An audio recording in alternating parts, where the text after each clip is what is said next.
Pastor Messias, obrigado, irmãos, aí pelo convite. Às vezes a gente tem dificuldade.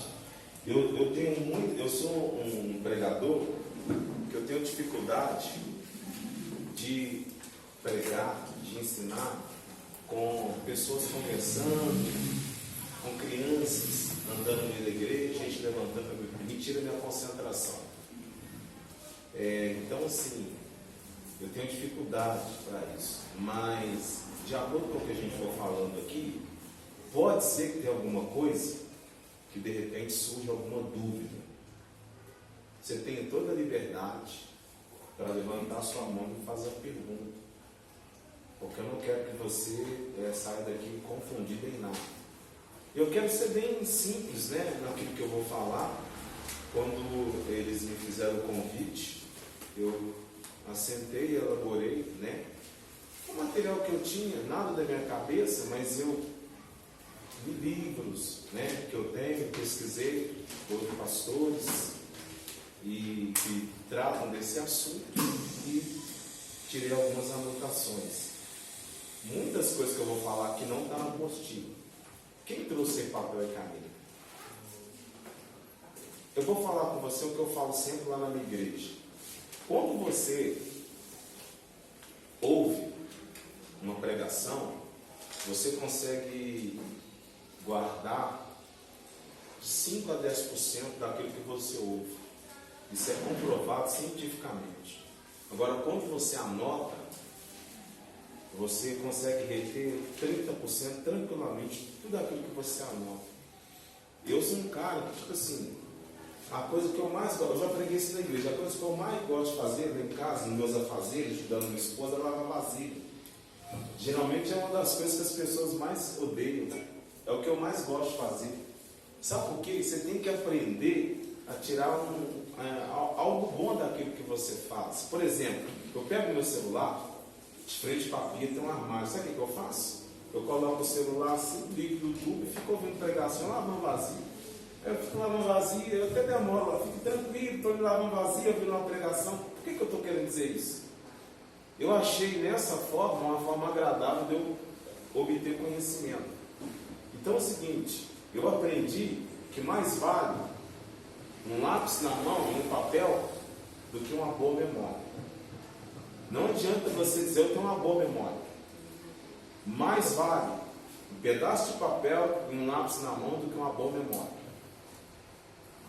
Quando você anota tudo que você tem, as coisas que você recebe, que você aprende, você consegue repassar, você consegue deixar registrado. Mas quando você é uma pessoa que só é bom de cabeça, você não deixa nada para o futuro. Então aprenda a anotar as coisas. Sabe aquele sonho que você tem? E quando você tiver ele só na sua mente, ele nunca vai se tornar um sonho. Ele nunca vai se tornar realidade. Só vai se tornar realidade quando você colocar no papel. Porque quando você coloca no papel, você dá vida para aquilo que você quer. Você estabelece uma meta e você estabelece um foco de conquistar aquilo ali. Irmãos, eu compro, todo mês é exagero, mais de 2 em 3 meses, tudo que eu faço eu anoto. As minhas pregações são anotadas no bloco de notas. Se o pastor Messias, se eu chegar aqui amanhã, pastor, tem como você trazer uma palavra? Irmãos, meu bloco de notas, meu celular está cheio de pregações. Tudo que eu faço eu anoto. Então anota, aprenda. Se você está de noite dormindo, de repente você tem um sonho, Deus te dá uma visão, anote, porque no outro dia você não vai lembrar. Amém, irmãos? Então, eu quero que se você tiver alguma dúvida, pode falar e me perguntar. Eu quero tentar trazer coisa prática. Gente, obreiro, aqui é um treinamento de obreiro. Aí, irmãos, eu não sou teólogo. Se eu ficar aqui sendo um teólogo com você, você não vai entender nada do que eu quero falar na prática. Coisas práticas de um obreiro. Mas essa postura aqui, ela fala sobre 3 coisas. Eu dividi ela em 3 áreas. Primeiro, a espiritualidade do obreiro. Eu quero depois quando você tiver, você lê, relê. Eu trato sobre a espiritualidade do obreiro, sobre as qualificações do obreiro, e eu também trato sobre fortalecendo a espiritualidade do obreiro, que é a maturidade do obreiro. Então, quando você lê essa apostila, aproveita, né? Pede o pastor Messias, deve ter meu telefone, ligo alguns irmãos aí. Se tiver, pastor, se tiver alguma heresia, você me perdoe e aí você vai e me ajuda também a corrigir essas heresias. Anota isso aí. Quem não vive para servir, não serve para viver. Irmãos, já começa aqui dizendo o seguinte: se tem alguém aqui que está querendo ser obreiro e se não quer servir, irmão, nem acaba o curso. Se você não quer servir, pastor Messias, ele precisa de pessoas para servir. Eu me lembro, irmãos, que quando eu comecei o trabalho na igreja, eu era tudo na igreja. Eu abria a igreja, fechava a igreja, limpava a igreja, fazia tudo. Um tempo eu estava no seminário, conheci um pastor, amigo lá, fiz amizade com um pastor de Betim, e ele falou que o pastor dele tinha 29 anos. Quando ele tinha 29 anos, aquele pastor, o pastor desse amigo meu, sabe o que aconteceu com ele? Bateu as botas. E quem assumiu a igreja foi um pastor, esse pastor amigo meu. Porque esse pastor de 29 anos, ele era tudo na igreja. Ele fazia tudo. Tudo. Ele abria tudo.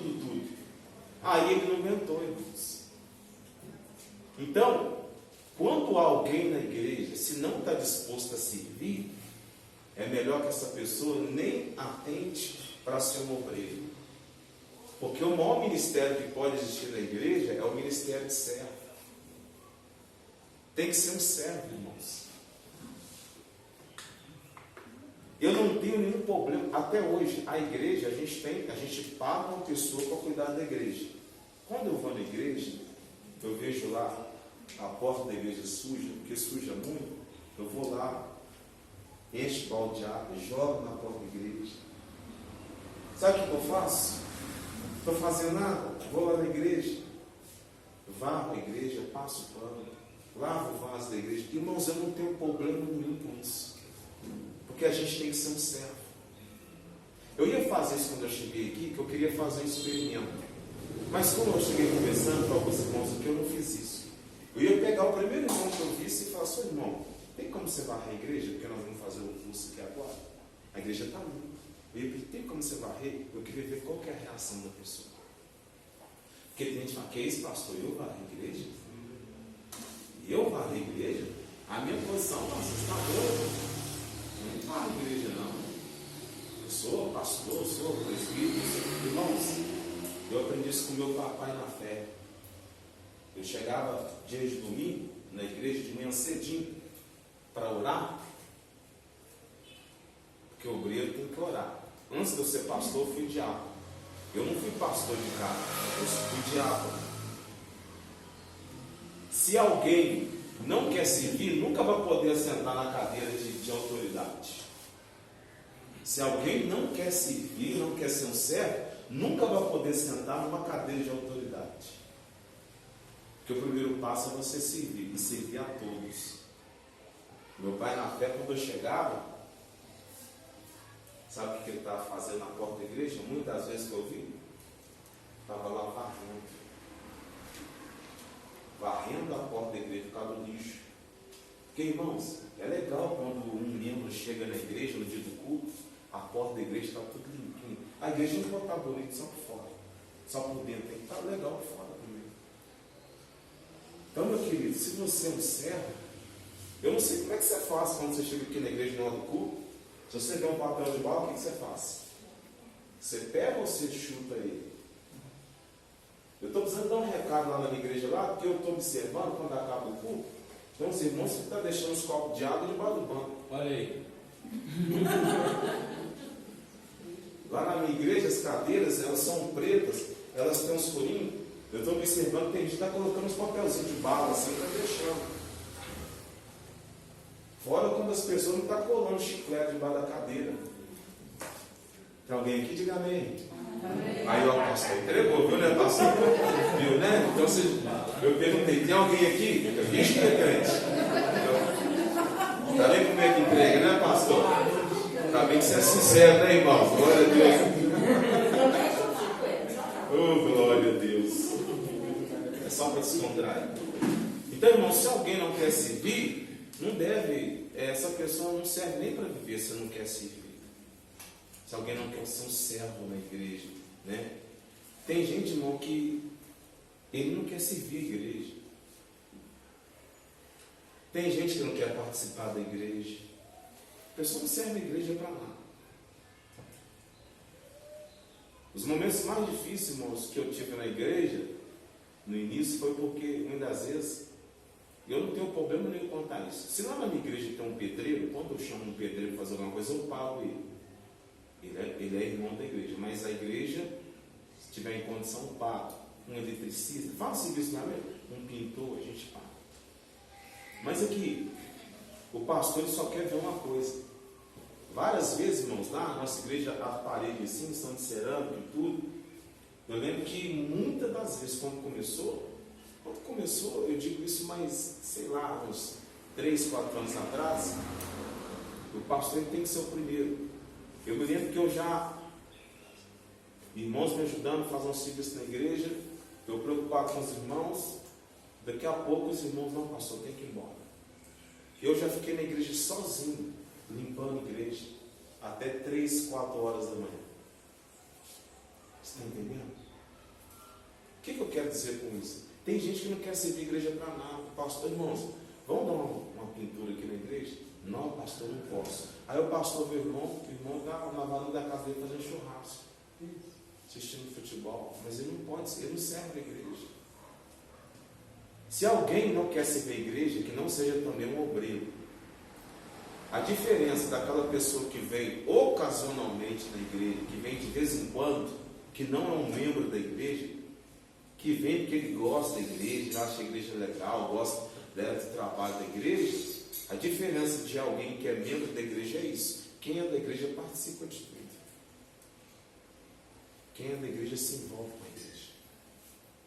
Porque o pastor, ele tem que ficar, irmãos, implorando. Irmãos, terça-feira, irmãos, é dia de oração. Pastor não tem que ficar falando isso porque é obreiro, por quem é líder na igreja, não. O dia da oração, o obreiro, o servo de Deus, ele tem que estar lá.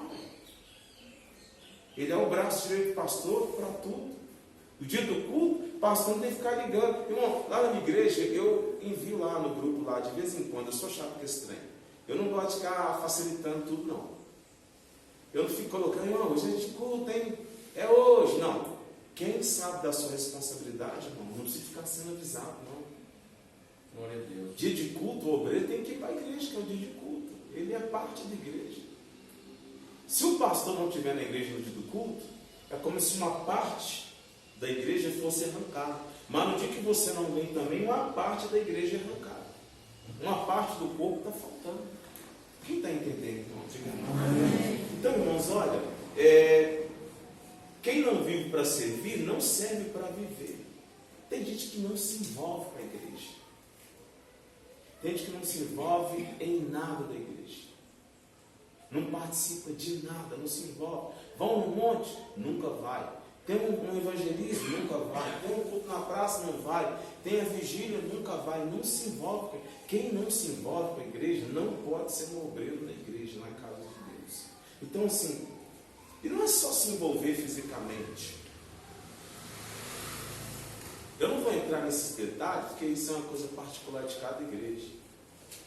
Mas tem gente que é obreiro na igreja, participa de uma igreja, mas ele não se envolve com as necessidades da igreja. Aí o pastor, ele vê uma pessoa subindo aqui no altar, orando, consagrando o dízimo. Aquela pessoa que não consagra o dízimo, ele está falando assim para a igreja, vamos dar o dízimo que é bênção. Mas ele não dá o dízimo, ele não colabora com a igreja.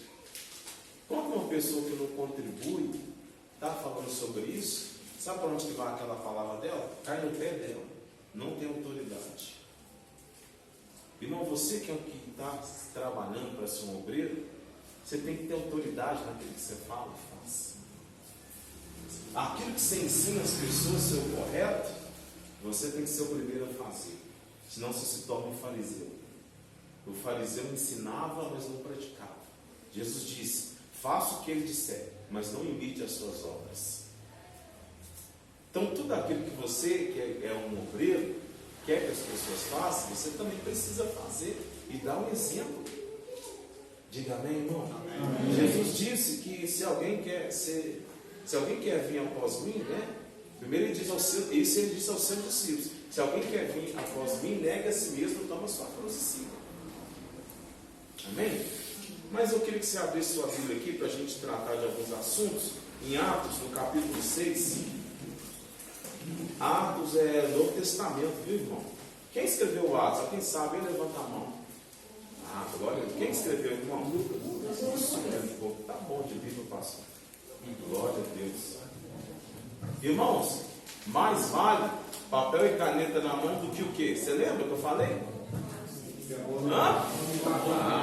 que uma boa memória, né? Então, mais vale papel e caneta na mão do que uma boa memória. Você possa ter uma boa. Vamos lá. Atos capítulo 6, todos encontraram? A instituição do diáconos, versículo 1. Vamos ler então. Eu vou pedir aqui 6 pessoas para me ajudar na leitura. Eu vou ler o primeiro versículo e aí outra pessoa leu o 2, o 3, o 4 até o 7, ok? Quem entendeu, diga amém. Amém. Então vou começar então. Ora, naqueles dias, multiplicando-se o número dos discípulos, houve murmuração dos helenistas contra os hebreus, porque as viúvas deles estavam sendo esquecidas na distribuição diária. Por isso, os dois reuniram todos os discípulos e disseram: não é certo negligenciarmos o ministério da palavra de Deus, a fim de servir às mesas. Irmãos, escolham entre vós 7 homens de bom testemunho, cheios do Espírito e de sabedoria. Passaremos a eles essa tarefa. Aí já é o 4. Vamos lá. E nos dedicaremos à oração e ao ministério da palavra. Assim, nós... É o 4? 5 agora. Sim. Todos concordaram com a proposta dos apóstolos. Então escolheram Estevão, um homem cheio de fé e do Espírito Santo, e também Filipe, Próprio, Nicanor, Timon, Társila e Nicolau de Antioquia, um não-judeu que antes tinha se convertido ao judaísmo. Nos apresentaram ante os apóstolos e estes, orando, lhes impuseram as mãos. Assim a palavra de Deus se espalhava. Crescia rapidamente o número de discípulos em Jerusalém. Também um grande número de sacerdotes obedecia à fé. Amém, glória a Deus. Só até o versículo 7. Obrigado. Amém? Curva a sua cabeça por um momento. Pai, no nome de Jesus, nós oramos para que seja nos dado espírito de revelação e de entendimento da Tua palavra. Nós queremos compreender a Tua vontade, que o Senhor nos abençoe nessa tarde, no nome de Jesus, que todos sejam abençoados pelo Senhor, é o que nós te pedimos em nome de Jesus. Digam amém. Amém. Irmãos, eu quero falar aqui sobre a questão aqui dos diáconos, dos obreiros, da casa do Senhor. Eu quero aqui ler com você o versículo de número 3. Eu vou ler aqui, acompanhe na sua Bíblia. Olha o que diz o texto. Mas escolhei dentre vós 7 homens de boa reputação, cheios do Espírito Santo e de sabedoria, aos quais encarregaremos deste serviço. O que estava acontecendo aqui? A igreja estava crescendo muito. Então, os judeus gregos, os judeus helenistas, eles estavam fazendo o quê? Eles estavam questionando por quê? Porque estava havendo uma injustiça. A distribuição de áreas, a distribuição de alimento, de recursos, naquele tempo, eles tinham tudo em comum, tudo era de todo mundo. Então, as viúvas, né, dos judeus helenistas, elas estavam dizendo, poxa, está esquecendo da gente.